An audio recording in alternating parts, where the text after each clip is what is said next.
Good day, नमस्ते और सत श्री अकाल। मैं doctor Shubham Sharma NDK Nirogam private limited की तरफ से आप सभी का हार्दिक दिल से स्वागत करता हूं।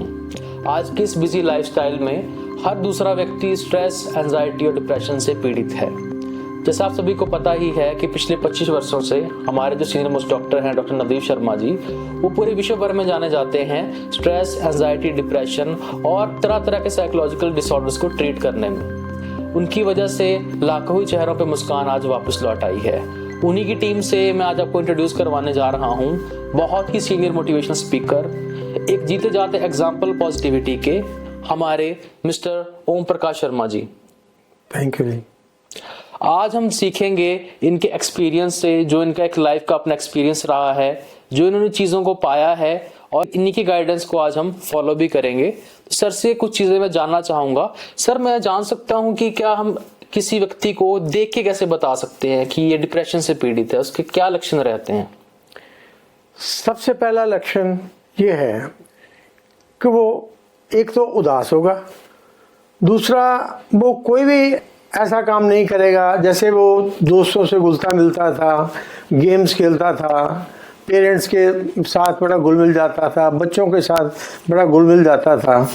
वो ये सभी छोड़कर भी बड़ा एक अलग सी जगह पे रहना पसंद करेगा। अब जब सैडनेस का सवाल आया, सैडनेस तो किसी भी स्टेज में आ सकती है, पर जिस सैडनेस की हम बात कर रहे हैं ये 24/7 एंड फॉर वीक्स कंटिन्यू रहती है और ये ख़त्म नहीं होती। तो हम कह सकते हैं कि जो लोनलीनेस है, जो अकेलापन है, वो एक सिम्टम है जो स्ट्रेस, एंजाइटी और डिप्रेशन का। तो सर, इसी के साथ ही दूसरा प्रश्न मेरा ये भी है कि ऐसी लाइफ में कौन सी स्थितियां, परिस्थितियां आ जाती हैं जिस वजह से जो इंसान है वो डिप्रेशन के जो दलदल है उसमें घुसता चला जाता है? पहली तो बात यह है कि डिप्रेशन आता नहीं, डिप्रेशन को हम बुलाते हैं। ऐसे बुलाते हैं जब भी हमें कोई असाइनमेंट दिया जाता है, काम दिया जाता है, तो हम उसे लिंगर ऑन करते जाते हैं। कल कर लेंगे, परसों कर लेंगे, और करता करता सिर पे ये काफ़ी बोझा हो जाता है। तो वो बोझा हमें स्ट्रेस फील करवाने लग जाता है और बार बार ऑफिस में जब हमारी बेइज्जती होती है तो हम बजाय उसको ठीक करने के उसके बारे में हम सोचने लग जाते हैं और ये सोच एक लूप की तरह हमारे दिमाग में चली जाती है और बाहर आने का नाम नहीं लेती। जी सर, जो ये आपने हमें बताया कि लाइक कबीर जी भी कहते हैं कि हमें कोई भी काम कल पे नहीं छोड़ना चाहिए, आज के आज ही करना चाहिए, जिसे हम इंग्लिश में प्रोक्रास्टिनेशन भी कहते हैं। अब ये बहुत ही ज़रूरी एक सबक है आज का कि जब हम किसी काम को पीछे छोड़ते हैं, समय पे पूरा नहीं करते हैं, तो जो वर्कलोड है वो एक स्ट्रेस का मुख्य कारण बनता है।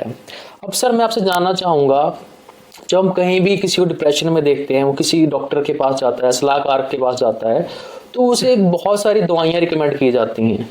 और आज हम बात कर रहे हैं बिना दवाइयों से, बिना चिकित्सा से डिप्रेशन को क्योर करने का। तो ये वाकई संभव है सर कि क्या हम डिप्रेशन को क्योर कर सकते हैं, वो भी बिना दवा के? डॉक्टर साहब, आप बिल्कुल सही कह रहे हैं, लेकिन जब ये डिप्रेशन एक्यूट स्टेज में होता है और पेशेंट किसी भी तरह की इंस्ट्रक्शन फॉलो नहीं करना चाहता या नहीं समझता, तो उस कंडीशन में दवाइयों का होना ज़रूरी है। ये दवाइयाँ तब तक होनी चाहिए जब तक वो हमारे इंस्ट्रक्शंस को फॉलो नहीं करता, गाइडलाइंस को फॉलो नहीं करता। अगर जिस पोजीशन में वो है, अगर हम उसे किसी तरह की मोटिवेशन या गाइडलाइन देने की कोशिश करेंगे तो ये गाइडलाइन उसका नेगेटिव रोल अदा करेंगी, पॉजिटिव नहीं करेंगी। जी सर, बिल्कुल। जो आपने कहा कि जैसे ज्ञान भी जो हम किसी को देते हैं वो भी पात्र को देख के ही दिया जाता है, जो पात्र है उसी को ही पाया जाता है। तो आपका कहना है पहले हमें जो पर्सन है उसको रेडी करना चाहिए कि उस ज्ञान को वो ग्रास्प कर सके। तो इसी के साथ एक प्रश्न सर ये भी है, अगर हम किसी ऐसे ही व्यक्ति से मिलते हैं जो इंस्ट्रक्शंस फॉलो ही नहीं कर सकता बिल्कुल भी, जिसे हम पता ही नहीं है कि उसे आगे स्टेप क्या करना है, तो ऐसे व्यक्ति में लाइक हमारे क्या कर्तव्य होने चाहिए कि हम उस पेशेंट से, उस पर्सन से कैसे डील करें? पहली तो बात तो ये है कि उस पेशेंट को ये रिलाई नहीं होना चाहिए कि वो किसी बीमारी की हालत में है, वो डिप्रेशन में है या किसी प्रॉब्लम में है। जब भी उसे डॉक्टर के पास समझदारी से लाया जाता है तो ये भी देखना पड़ता है, अगर पढ़ा लिखा है तो ये देख लेगा कि ये साइकोलॉजिस्ट है या इसका दिमाग का डॉक्टर है, तो ये उसके लिए हानिकारक रहेगा। और डॉक्टर की भी यही कोशिश होनी चाहिए कि उसको ये बात ना बताए और उसका प्रिलिमिनरी जो है ट्रीटमेंट करना शुरू कर दे। इसके अलावा अगर जब भी वो इस स्टेज में आ जाता है कि थोड़ी बहुत बात भी समझने लग जाता है तो फिर उसे मोटिवेशन दी जा सकती है। मोटिवेशन ये नहीं होनी चाहिए कि उसको कहा जाए कि भाई तुम सोचना नहीं है, भाई सोचना बुरी बात है। अरे जब आप कहोगे ना, जब किसी चीज के लिए आप रोकोगे तो वो उसको ये ज्यादा करेगा, तो फिर क्या किया जाए? ऑलरेडी लूप उसके अंदर है सोचने का, तो क्या किया जाए? उसकी जगह पे दूसरा लूप भेज दिया जाए। जैसे उसे कहा जाए यार तो बहुत अच्छा है, आओ यार आज सैर पे चलें, यार बच्चों को ये क्वेश्चन नहीं आ रहा है यार, इस क्वेश्चन को समझा दो यार, आप ये कर दो, आप वो कर दो, बिजी कर दो यार, तू तो बहुत अच्छा है, तेरे काम तो बहुत बहुत बढ़िया है। तो ऐसी बातों में उसको लाना चाहिए और थोड़ी बहुत भी अगर वो इम्प्रूवमेंट दिखाता है तो उसकी प्रेस करनी चाहिए और उसके साथ पर्सनल टच होना चाहिए, स्पेशली उस आदमी का जिसके साथ वो ज्यादा प्यार करता है। बहुत अच्छी बात है सर। हम देखते हैं डिप्रेशन में जब कोई भी व्यक्ति होता है ना, सोसाइटी उसको एक अलग से एक जगह दे देती है, उसको इन्वॉल्व ही नहीं करती है। पर जो आपने हमें आज सीख दी कि उस पर्सन को हमें थोड़ा सा मोटिवेट करना चाहिए, उसके काम को प्रेज करना चाहिए ताकि उसकी वैल्यू उसको महसूस हो। इसके साथ ही सर मैं एक और चीज भी जानना चाहूंगा आपसे कि हम हमेशा बात करते हैं मेडिकल साइंसेज में भी कि precaution is better than cure, या हम कह सकते हैं कि जी जो भी सावधानियां हैं, हमें क्या सावधानियां बरतनी चाहिए कि हम में से कोई भी व्यूअर कभी भी इन चीजों में जाए ही ना उसको कभी डिप्रेशन हो, ना कभी एंजाइटी हो। How is it possible? जब भी फैमिली ये देखे कि जो उसका लड़का है या लड़की है नॉर्मल से ज्यादा दुखी रह रहा है, सभी से कटा कटा रह रहा है, वो नहीं चाहता है कि मैं किसी से बात करूं, तो ऐसी कंडीशन में उसको अपनी फेवर में लेकर उसको समझकर उसको पूछना चाहिए भी क्या बात है, कोई ऑफिस में प्रॉब्लम है क्या, कोई आपका काम पूरा नहीं हो रहा, या क्या बात है, क्या किस लिए आपके दोस्त को प्रॉब्लम है। और उसको ऐसे लेकर उसको इन चीज़ों में ना भी बात करना चाहिए तो भी उसको बात करवानी चाहिए और फैमिली में बिठाना चाहिए, इकट्ठा खाना खाना चाहिए। बहुत ही अच्छी बात है सर। देखिए पेशेंट्स चाहे एंजाइटी के हों चाहे डिप्रेशन के हों, मेनली जो सुसाइडल टेंडेंसी का कारण बनता है वो होता है लोनलीनेस। अगर उनको अपने साथ रखे, उनके साथ व्यवहार अच्छा करे तो बिल्कुल वो उस चीज से बाहर आ सकते हैं। बट सर कई बार मैं देखता हूँ कोई पेशेंट हमसे पूछता है कि हाँ कई बार मुझे पैनिक अटैक आ जाता है या किसी को डिप्रेशन है, एकदम से पैनिक सिचुएशन में चला जाता है।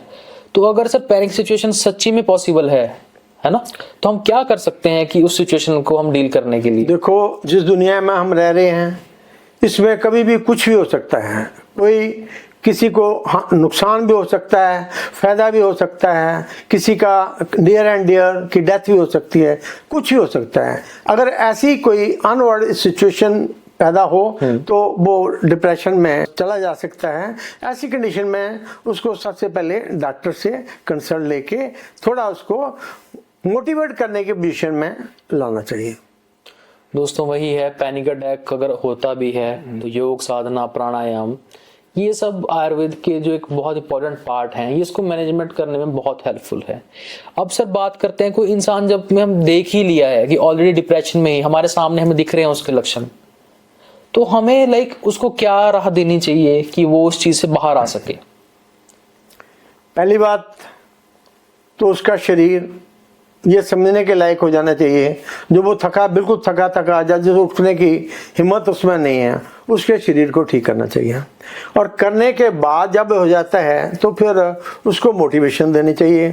उसको ये कहना चाहिए कि डीप ब्रीदिंग कर, और डीप ब्रीदिंग 20 तक करेगा तो डीप ब्रीदिंग जब करके हटेगा तो उसको देखेगा कि उसको बहुत ज़्यादा रिलीफ मिलेगा।